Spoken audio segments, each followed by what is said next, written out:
The Lenten expectation of the Lord's Passover is a favorable opportunity to raise the awareness of the whole Catholic Church on behalf of the Holy Land.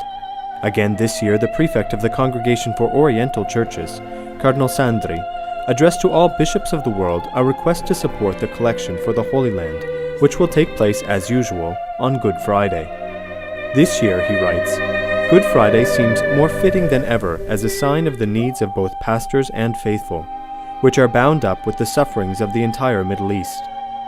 For the disciples of Christ, hostility is often the daily bread, which nourishes the faith and sometimes makes the echo of martyrdom. Christian emigration is exasperated by the lack of peace, which tends to impoverish hope, changing it into fear of facing alone a future that seems to exist only in the abandonment of one's own country.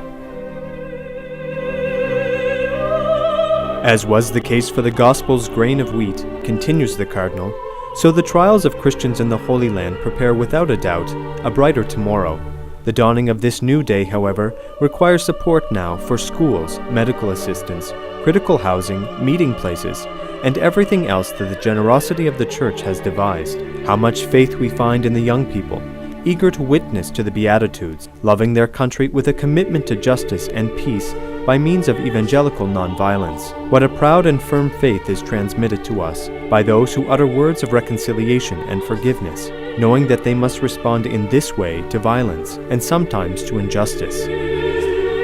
Also published was the report prepared by the Custody of the Holy Land listing the works carried out with the proceeds of last year's Good Friday collection.